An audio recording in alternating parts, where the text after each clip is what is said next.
Good afternoon, or morning, or evening, or nighttime, or all the time. Welcome. Welcome to the internet, or Spotify, or wherever you're listening to this on. It's not like the old days. It's not one channel or radio. It's the internet. You're listening to Recruiting EQ, episode number 81. 81. Ever incredulous as we are. I don't know about you guys, but I do not remember making 80 of these. But we did. There's just so much evidence that exists everywhere. And I called it sort of last minute, and this is maybe an approximation of the topic more than the actual topic, but getting the most out of a Rec2 part 1, because I knew we weren't going to get it all in one part. So I just called it part 1 without telling anybody. I think that goes down to Julie and I also being here, and we like a chat, don't we? So, yeah. Yeah. And thank you guys for both being here. You're welcome. You're welcome. Absolutely. I think we can... do we need to do intros around the room? We usually do intros around the room, but let's do a quick one. Why don't we? I think just for yeah, absolutely. Okay, so Julie Robinson, I look after North America in terms of our business, and I've been in staffing for, I always say my thing is 35 years. I say 35 years, which I don't know if is a good thing, because I like age myself or tell people how old I am. And then B, it never changes. It's always 35 years. Actually, since I started saying it, it's probably 37 now. So I don't want to get near the 40 number. Anyway, there you are. That's it. Okay, so I'm Jenny Finch, and I look after the UK. I am also at 35 years as well. It's always 35 years too, right? It's always 35. 2 months to go till 35 years, so I kind of round it up a little bit. But I think what that means is that what recruitment looked like 35 years ago, 25 years ago, 20 years ago, and going backwards, and then through COVID is obviously it's evolved, which is fantastic. And now here we are today. And I'd also say that I also started very young. So unlike a lot of people in the world, I did not go to university, and in fact started working at 16. So that actually, it's true. So started working in recruitment at 16 though, Miss. I was in recruitment at 19. Absolutely. Yeah. So anyway, so that reduces my age. So if you want to do the maths, carry on. There you go. Well, I am Rick Coluccio. I'm the host of this podcast. I'm the SVP of Business Development for Raymond George in North America, North American market, sitting in sunny Toronto downtown. It's pretty cloudy actually right now. I'm lying. And I've been in recruitment for 35 years. No, I'm kidding. I've been in recruitment for 13 years, going on just 13 years now, which is awesome. But I started recruitment opposite of you, Julie. I started recruitment rather late in life. I was already in my 30s and had a whole other life in a different town before I found recruitment and decided, hey, this is what I want to do when I grow up. Different journeys to the recruitment thing. Julie, the thing is that you could, like, the 35 years, you're saying it ages you, but like you look great for your age though. So then people are like, no way. And it's like all positive, right? Oh, thanks. Apparently you don't, Jen.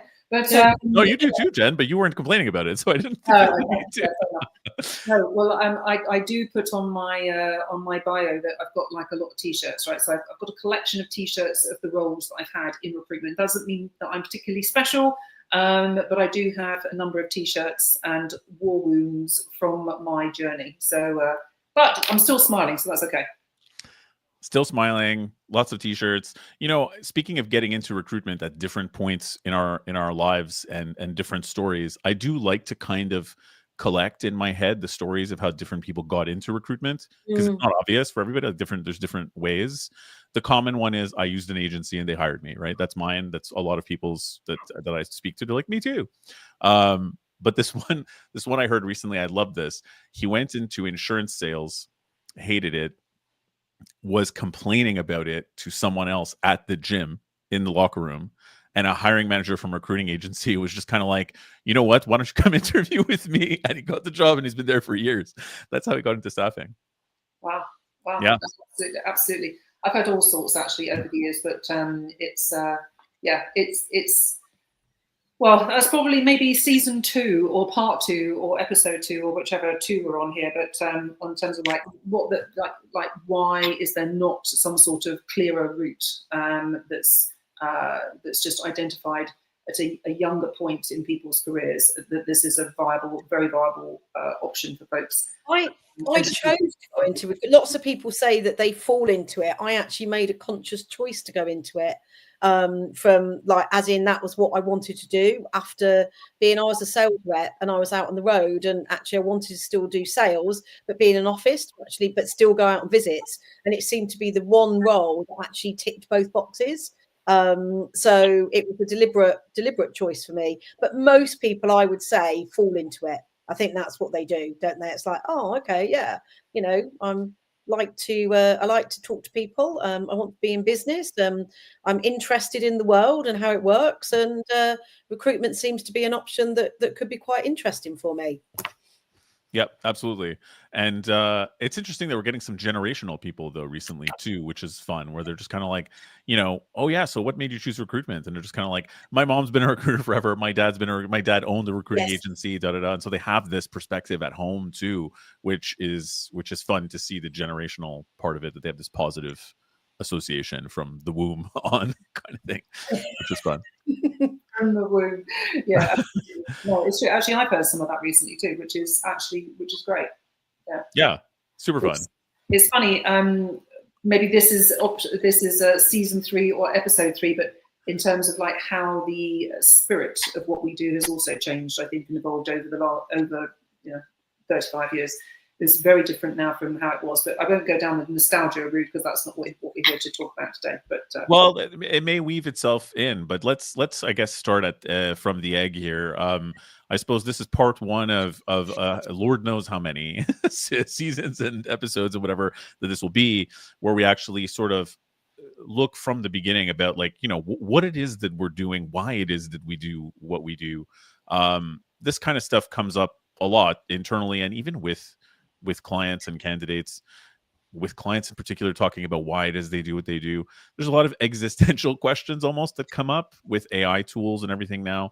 And, you know, this podcast began, as I've discussed multiple times, as a response to a lot of the heavy conversations we were getting in with people saying like, oh, that's it, recruitment's over because of AI and all this. And it really makes you ask the questions, you know, like, does that ring true? Like, why are we here, even if we can so easily be replaced by machines? So anyway, this began really as a way of advocating for human relationships, which is really what we're all about in business, in recruitment, and also as a way to foster community and talk to other recruiters and maybe preach the evangel of, hey, humans dealing with humans is still always going to be a thing, and certainly what we want it to be. So that kind of, like, in a big heady way, brings us to today, like, because this comes up a lot. Like, what is it that we are about? Why do we do what we do? Why are we aiming to foster community, and how do we aim to foster community with people as a business model rather than just fill jobs, right? And just get candidates to fill a job transactionally. Yeah, I mean, I do think that historically, recruitment is seen as quite a transactional process, but like you say, Rick, for us it is about community, and it is about fostering those relationships. And yes, obviously we do business with, you know, candidates and clients, but also there's so much more to what we do as well. And I think that this episode particularly was is going to be our attempt at talking about why we do the podcast, which is a facet of how we're trying to create community with the people that are watching or listening or something like that, which, you know, has grown significantly since we started doing this, and that's mainly down to you, Mr. Cluccio. So thank you and well done. But this is us also trying to be a little different, but also authentic, and give something that we can give to the people that might have some interest, based on our experience and what's in our head and sort of like where we're going. So it's trying to develop community, learning, understanding, questioning, creativity, all of the things that I suppose a community in this type of form is around.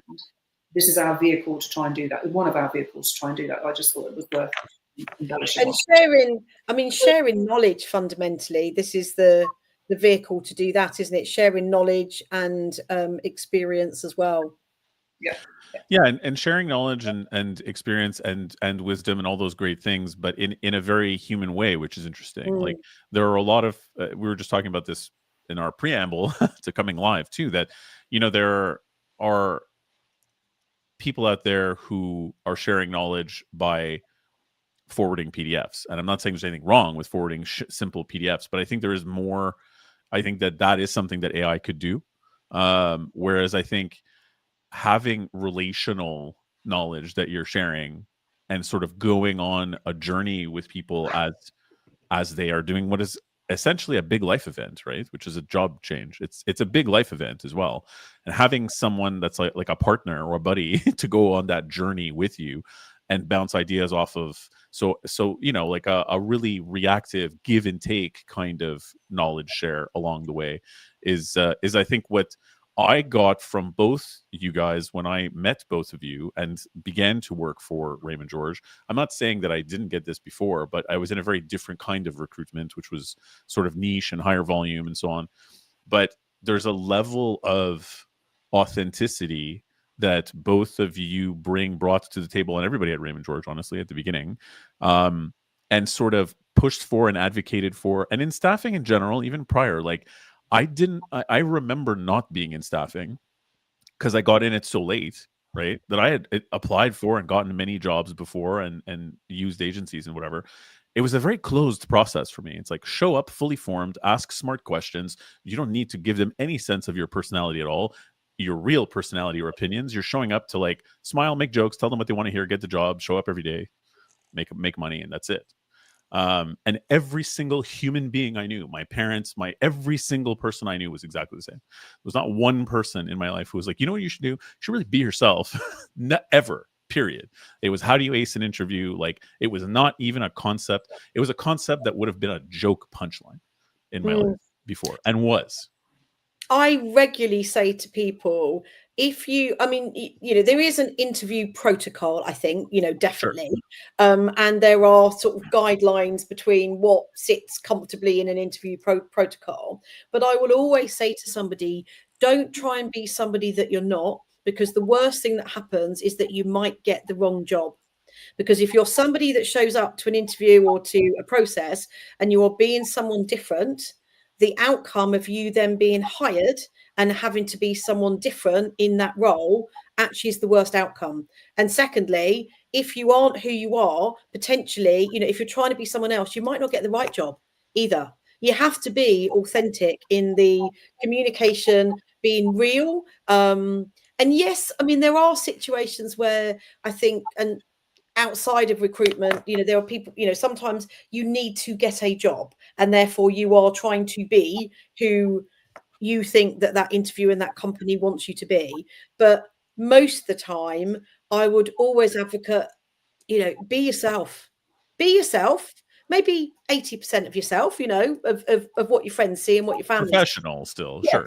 Your professional self, absolutely. Sure. But it's okay to have a to have a conversation and be jovial in that conversation as well, and not be somebody that you're not, because you get the wrong job.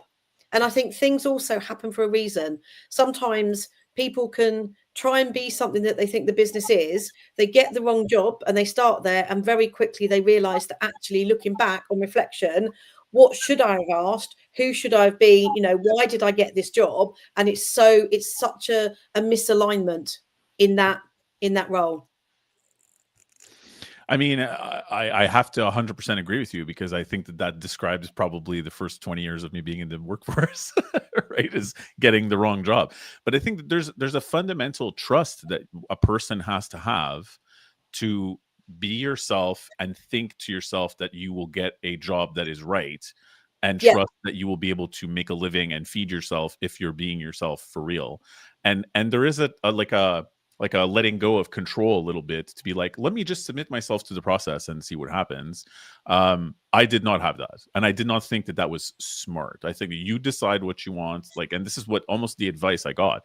And I think a lot of people, part of fostering this community for me is also convincing people. I was almost like a like a spiritual televangelist for the first year or so that I was working this job, because I was telling, when I recognized that in people, I was like, do you believe that you can get a job where you can actually be yourself at all?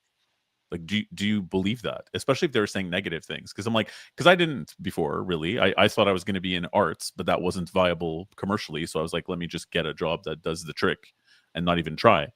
But I think you need to believe that you can find the right job, even, you know what I mean? Even if it's not your dream job, right?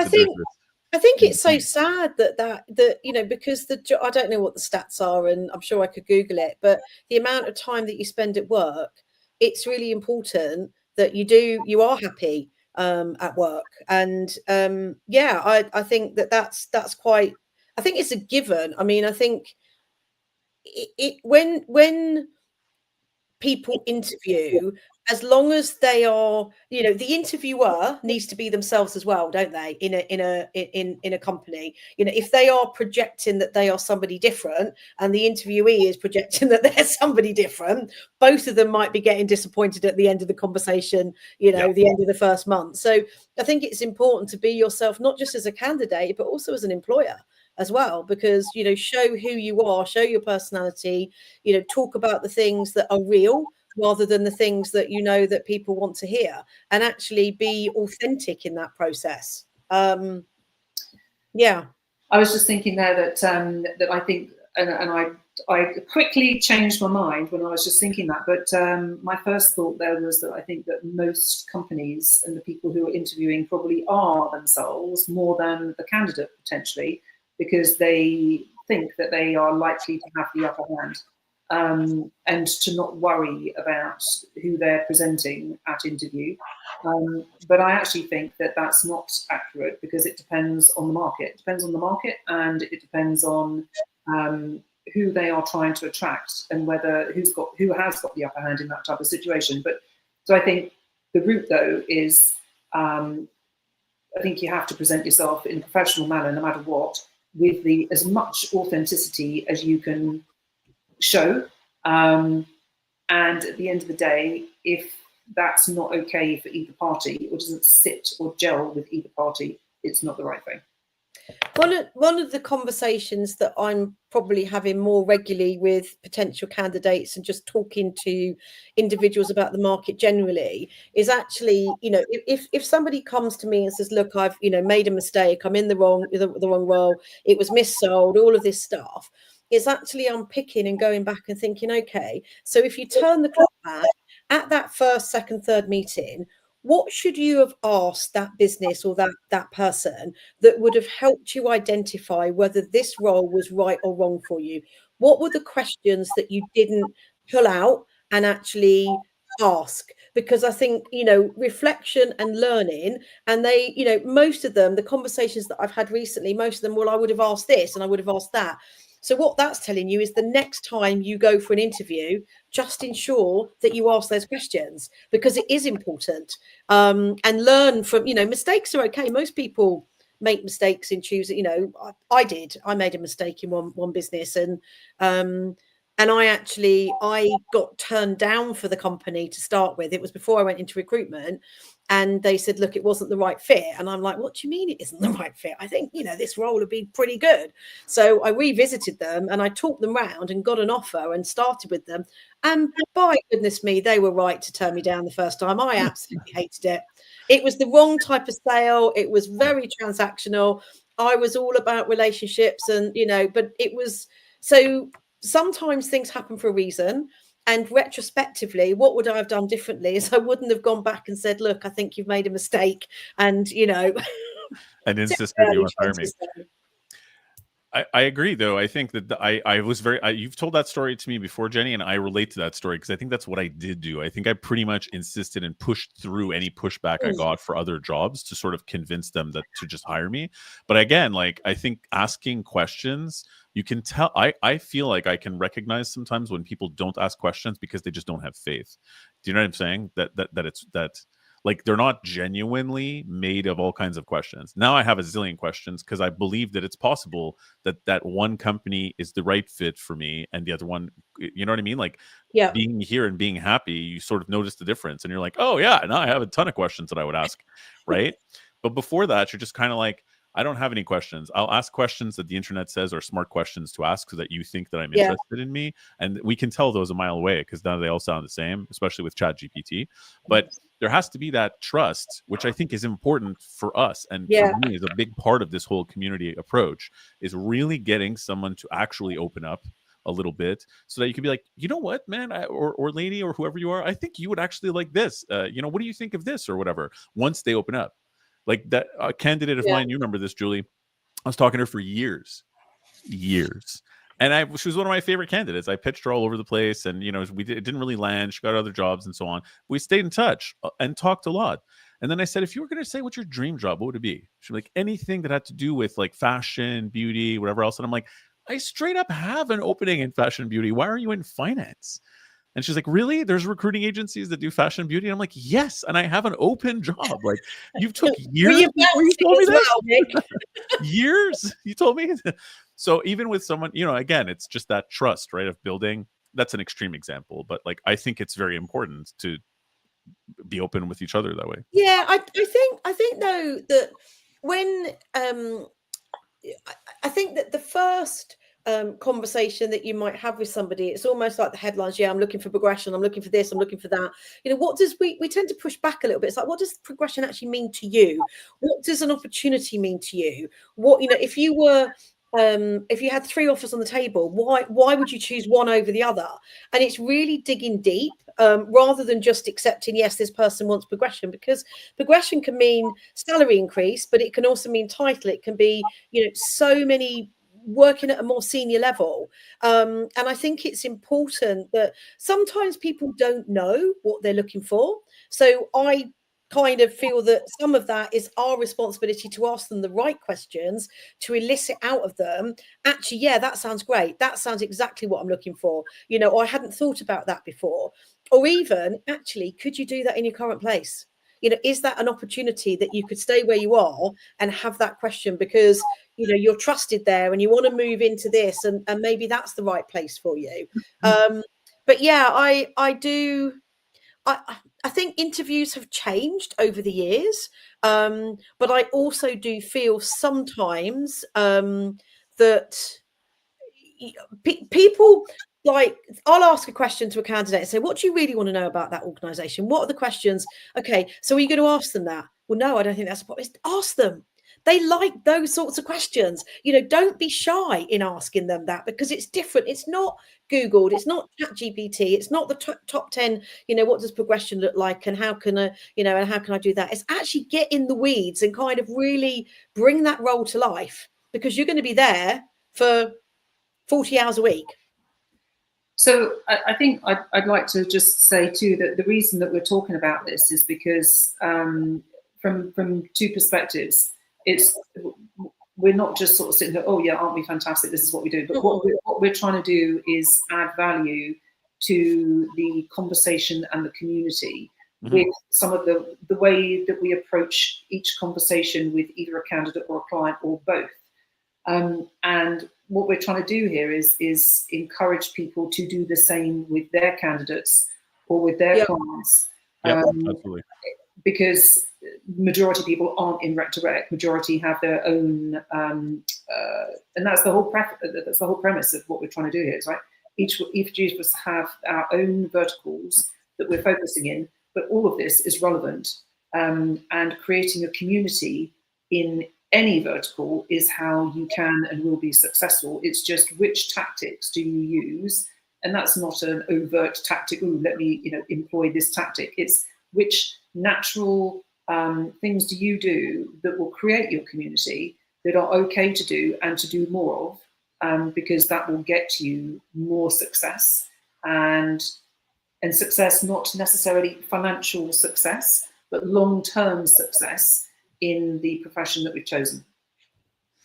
Yeah, I think that's a really good point, Julie, is the advocating again for this is, in a way, I think we're all sort of on the same page that it's what's always been there in recruitment, but it's certainly the future of recruitment, since the other options of just hitting a lot of transactional volume, tools are evolving to be able to do that mostly. So that work isn't really relevant for humans for very much longer.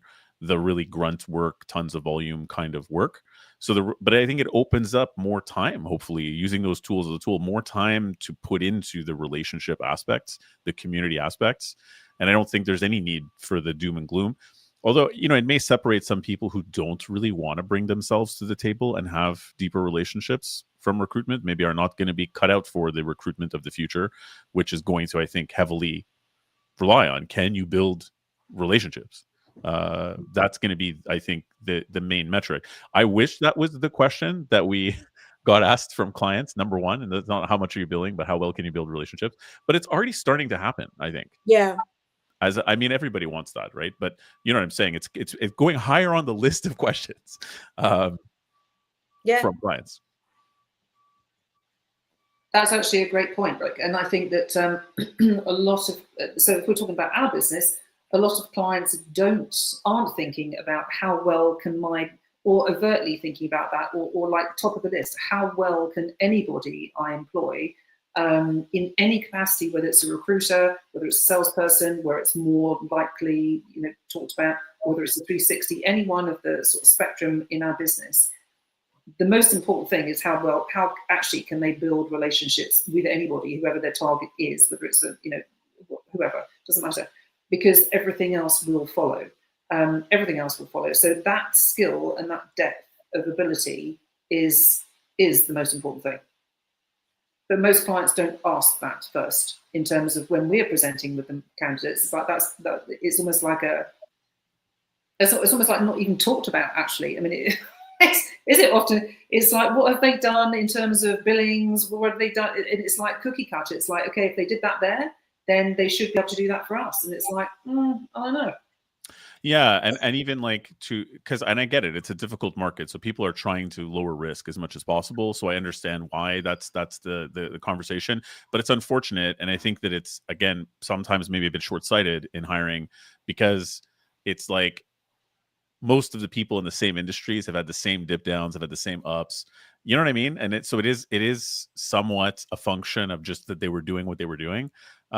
It's not as nuanced a thing as, can this person build the right kind of relationships? Like, that's more individualistic. So you're more likely to get someone who will shine and not just be a steady Eddie who isn't shining.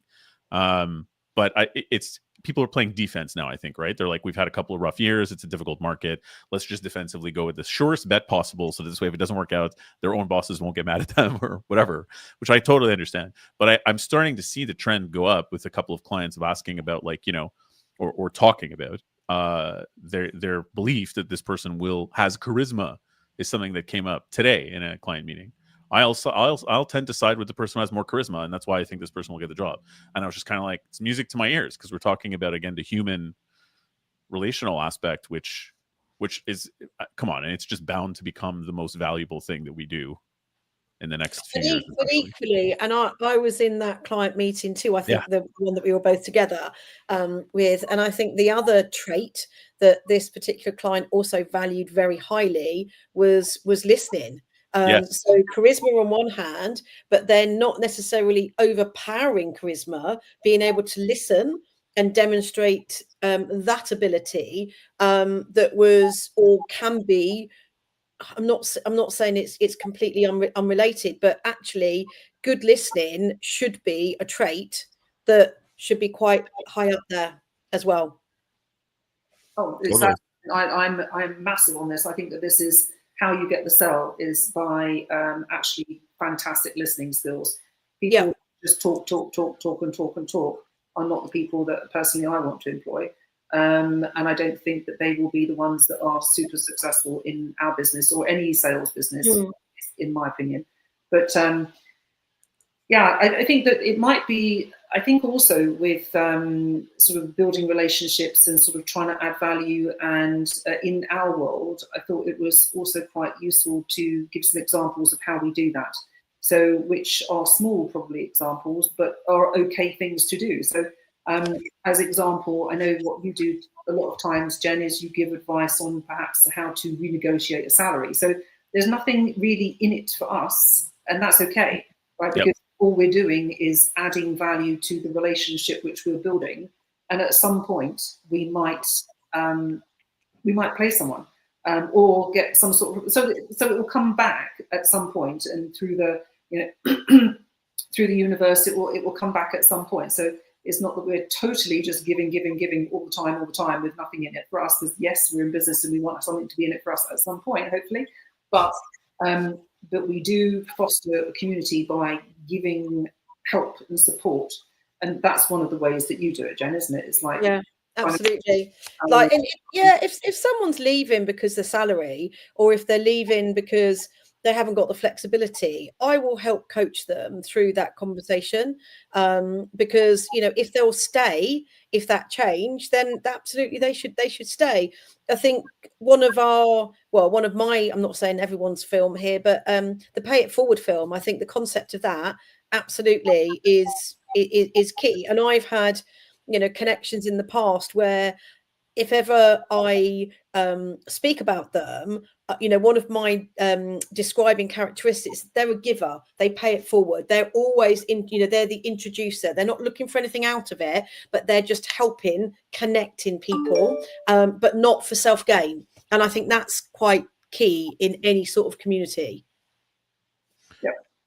Totally. And it becomes world building, like in a way that it benefits everybody in the game. If candidates are better informed, if people are feel comfortable to be more open and honest about who they are and what they're about, it benefits everybody, even if it's not benefiting us immediately in the short term. And I spoke to a chap, and this isn't all about what, as Julie said, it's not just about, oh, aren't we brilliant? But I spoke to a chap last week who was doing okay in the business. Their numbers weren't necessarily where they needed to be, in terms of that next step. And we agreed that actually what they should do is they should stay there and really imagine that they were working in a new job. Because it's like, okay, so you start a new job tomorrow. What are you going to do differently to where you are? How are you going to approach it? What's your 30, 60, 90-day plan? Oh, I do this and this. So you need to do it there, because you need to kind of elevate. You're in a position where actually you're not that comfortable with the results that you're generating, but it's the best place for you to get better and to learn and to have more success. So yeah, they were actually, do you know what, you've nicely, you've made sense, and actually I am right to stay here. Moving at that point was not the right thing for them to do. They, good salary, good bonus. They weren't billing that much, but they could, if they put their mind to it and work their, put their head down for the next 6 months, because if they move, they're going to need to do that anyway. So why not do it where they are? Yeah, absolutely. So it's sense checking, which any market, any candidate, and any recruiter in any business can be a support for. Is the sounding board and the sense checking, which isn't necessarily going to earn you or put money on the board today, but it could well at a later stage, and actually it will evolve into a greater thing and for the greater good, which again sounds very kumbaya, and I'm not a kumbaya person, but it is for the greater good that we're doing this, from the heart. It's not all about placements, it's not all about money, and it's all about actually doing the right thing, and from that we will be rewarded. Yeah. And it is a much more sustainable business model, especially in today's world where things change so rapidly that it actually has value. You're not starting from scratch all the time if you have a proper network of human relationships to lean on. Whereas if it is transactional, you do have to start over. And that comes to, Julie, there's something about the conversations that I had with you right away when I met you before getting this job. And we talked about staffing. I'd only worked at one staffing agency in Toronto. It was local. So I didn't really know. And it's hard when you're Rec2. I mean, we're talking to people who are recruiters and agencies. They don't really know what other agencies are like. They don't, because we don't know. Where are you going to find this information? Agencies keep things close to their chest. Everybody thinks everywhere else is the same, or everywhere else sucks, or whatever, right? Like whatever brainwash type thing that they've learned from where they are, and that's it. But with your approach with candidates and clients, interestingly, and Jenny's yours as well, but I know Julie is better, obviously, at this point, is not to give information so much as to give knowledge, but in a way that isn't like, let me tell you how it is, or you know what I mean, in a way that's very inclusive. And the difference to me is information is just, static, right? But knowledge really changes how you think. It's like a perspective enhancing thing, which takes time and whatever. And it's almost an act of generosity in a way to sort of, aligns, give someone enough context for them to actually think differently. If you're spotting, oh, you're thinking about this a certain way, but it's probably because you don't have this information and connecting these things together and getting an emotional read on the person, doing this whole thing is in a way an act of generosity, and it puts the relationship first. But the people walk away thinking differently, behaving differently as a result, which I think is part of that world building, networking, community spirit. Yeah, I totally agree. And I think that, I think we and I hope all recruiters either have done this, do it, or will do it, because it is the right thing to do, because we have the ability to help influence someone's lives, and that's without without any benefit, and that is for the greater good and for doing the right thing to influence them in the right way as we perceive them to be. So I think sharing something that will influence them one way or another is a very powerful thing to be able to do, but also has to be done. You have to be cautious there, because you can't make a decision for someone. But as an example, yesterday I was speaking to somebody, and they happened to have had an interaction with an organisation in the past, and they had decided at that time not to pursue it. So this is a potential candidate that was thinking about a move, or was still thinking about a move. And I happened to know the organisation that they were thinking about. And we talked about it for a minute, and he was like, no. Because of my interaction at that time, I had chosen not to pursue them as an organisation. And I actually felt in my heart like they could be fantastic based on my understanding of that organisation. Caveat that I've never worked there and will never work there, which is the case with every client. I don't work there, haven't worked there, and won't work there. So it's outside looking in. But I said to him, I think you should revisit it, because I do think, based on all of my interactions and the changes that they've had, that this could be a very good option for you.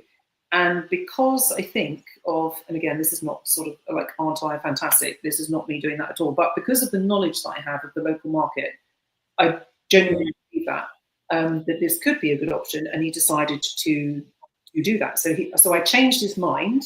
So I influenced him for the better to give him an option, in my opinion, right? So whether it works out or, who knows? But I think that is, as a recruiter, something that you can do with the right intent, if you choose to, which is very powerful, but it could change someone's life for the better. What am I saying here? I'm just, I just think it's influencing, having the confidence to influence in a community type way is what we try and do. And that was for the positive, hopefully, when it started out as negative. Jen, I think with renegotiating salaries, that also is a positive for somebody that hopefully does benefit them.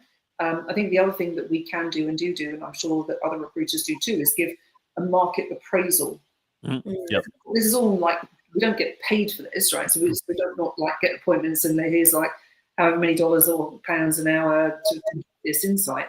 But it's like, here's a market snapshot or landscape of compensation, benefits, growth, change, all of the things that are relevant and meaningful and needed when you are considering what's next for you in your career, I think, which no one's going to tell you. Everyone, if you're going to go and interview, and this, I'm sorry, clients, but all clients out there, I love you, but no one's going to show up for interview and the client's going to say, yeah, we're having a really hard time.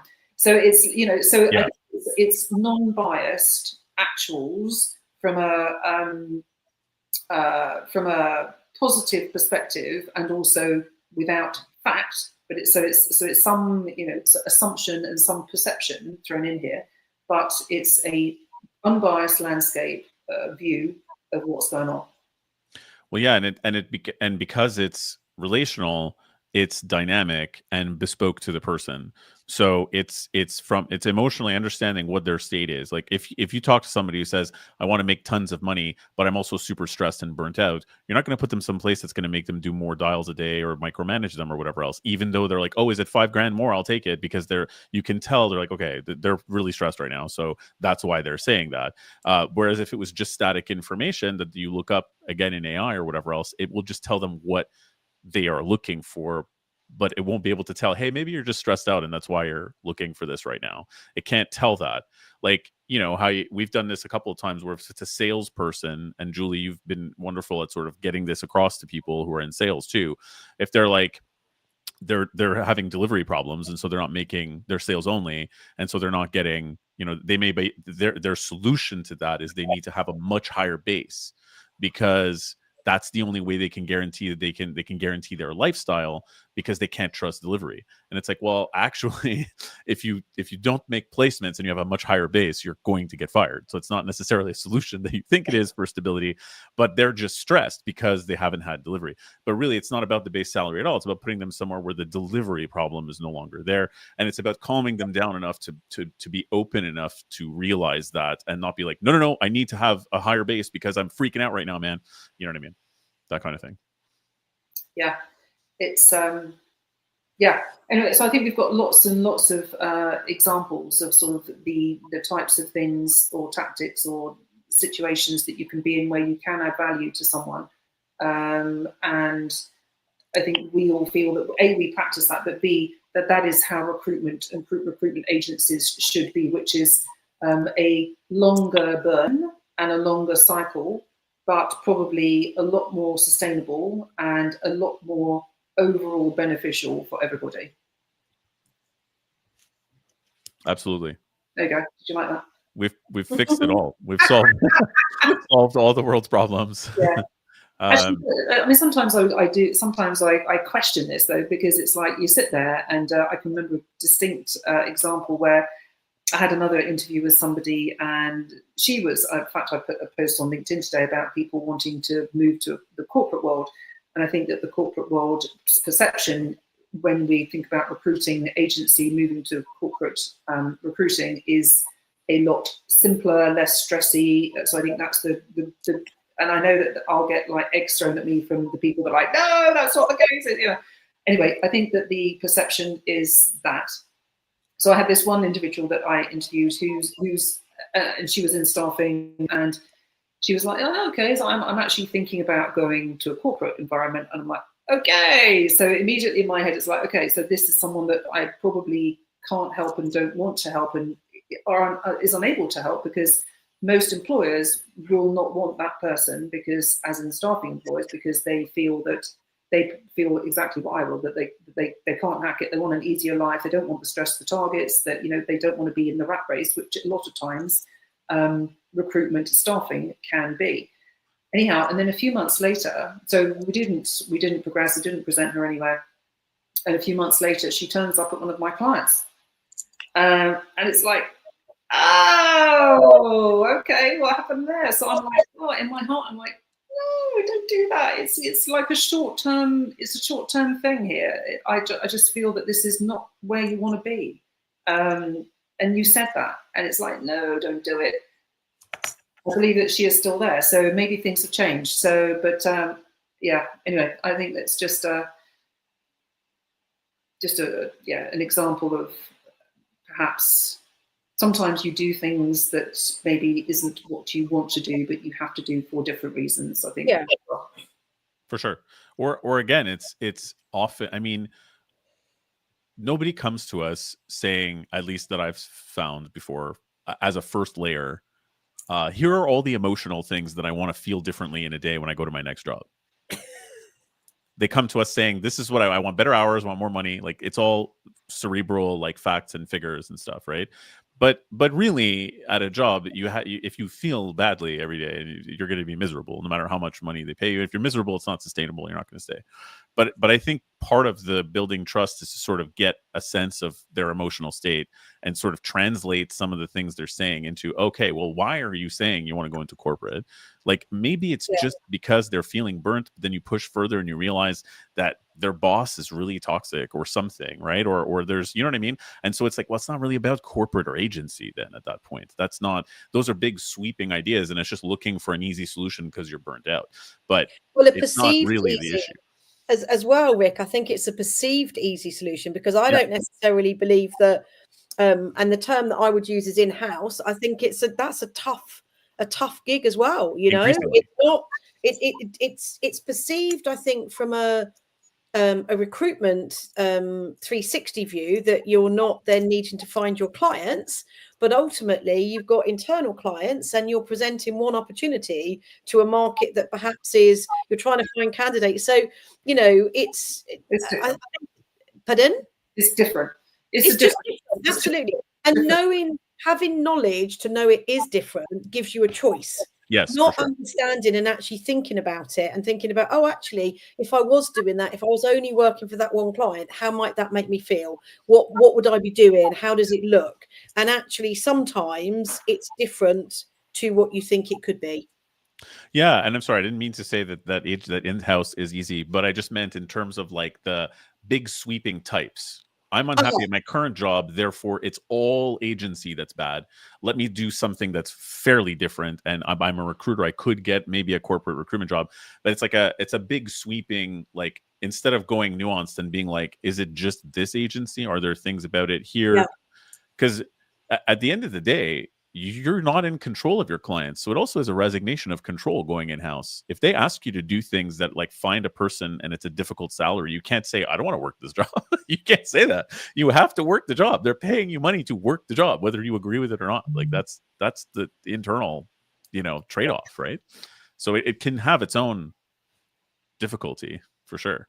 Oh, I think there's a lot of difficulty with internal, but I think it's just a different environment. But I think that the perception is, wrongly or rightly, I think perception is that it's next step, and there are a lot of people that perhaps see it as a greener opportunity, yeah, or the grass is greener for some reason in their mind. But I think that, to your point, Jen, I think that you perhaps need to look at what is it about what you're currently doing that isn't working, and can that be changed now? And actually, will it be fixed by going to anything, whether it's another staffing job or a corporate job or an in-house job, whatever it is. It's like, what is the root issue around why you're wanting to leave, or where you think it could be better elsewhere?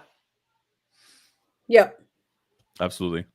And it does all of this that we're talking about right now does, this is called recruiting EQ, as I pointed out before too, which I think is EQ is something that both of you brought up from the moment I met both of you as being a very fundamental part of this job. And I think that is something to advocate for, right? Is to sort of bring that to the table and get a sense of someone's emotional state, and also your own emotional state while you're doing it, while you're in the process of working with somebody. Do you guys feel that this is do you feel challenges to this being the world of recruitment that were, aside from tools or whatever, as a final sort of thought, like what things that people should, have to get over to get to this community approach? Is it just like metrics because they want people to ramp up really quickly, and so it's in a lot of places it's still transactional? I think that we were talking about this the other day in terms of almost like, the 2-year and the 4-year and the 6-year and the 10-year, and I think that what's fantastic is that, community and being involved in, the sector that you work in doesn't happen overnight. You don't just join a business and all of a Right. sudden, you're an expert in it. Totally. It comes with, your own growth, your own knowledge, and talking to candidates, talking to clients, and assimilating that information. I think that the great thing about recruitment is if you are able then to use that knowledge and information with clients and candidates, it gives a different dynamics to the role that you're in. It becomes, a commercial focused role rather than a transactional role. And it's been in an environment that actually allows you to spend that time having and building that community. And recognizing the value that adds. I've got, I used to work with someone who was in corporate accounts in a previous life, and at the time our metrics were about, you know, generation of gross profit from the accounts that this person looked after, and they were reliant on people in the business to find those people and obviously you know, deliver on them.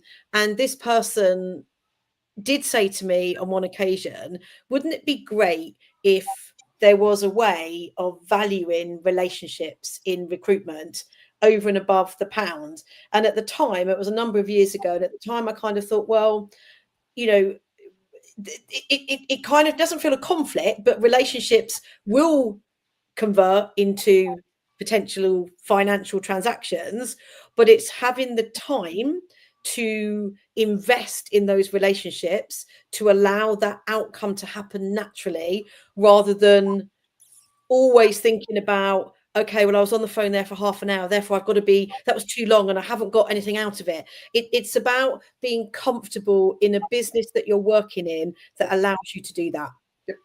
And some organizations really, really, you know, promote that. And some organizations, you know, don't. And it is about numbers and dials and things like that. You're never going to get to that point if you're just focusing on the tick in the box. But I think more businesses, hopefully, like are getting towards that in terms of value in those relationships, like we do. Yeah, I think that one of the things I noticed at my last agency, which was a 30-person agency with a lot of fresh people, fresh grads, and people who were not in recruitment, you could see the ones that went toward more of a networking model, community model, versus the ones who didn't. The ones who were more community driven, their time to fill got really small, because it was niche recruitment. So now it's like, well, I have 10 people I can call tomorrow. There's a new job. Okay, cool. I'm just going to call this guy, this guy, this guy. You want to go? Okay, cool. I have a send out right now. Bang.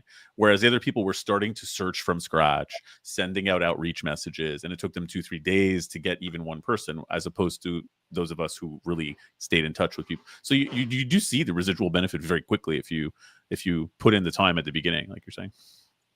But if you were allowed to put in the time, if you're allowed to put in the time, isn't it? You know.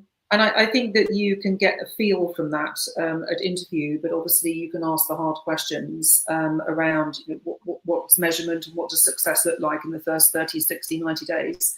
If a client doesn't really know, well, a client has to be able to answer that question, because otherwise you're just setting yourself up for failure, because no one knows what the expectation is at all, or whether you're aligned. So how can you ever succeed in that environment? So if the client, if no one can answer that question, there's a problem. But I think if they can answer it, it's like how they answer it. So it's how they answer it and what they actually say that you can then start a conversation around to set the scene as well. Because I think that there's plenty of trains of thought, but I think that there's distinct conversation around relationship development and also transactional. And there has to be like this spot of the two meet, but where is it on the spectrum? Totally. 100%. Well, here we are, already almost out of time. And Lord knows we could open up giant cans of worms again, but we will save that for part 2 and 3 and 4 and infinite parts. Thanks for joining us, Jenny and Julie, as usual. You're welcome. Enjoyed it. Thank you so much. Yeah, thanks. Yes, thanks for listening to episode 81. Check us out every Wednesday at noon EST. And if you're seeing this after the fact on any social media, that's great. If you would like, we are available anywhere you get your podcasts.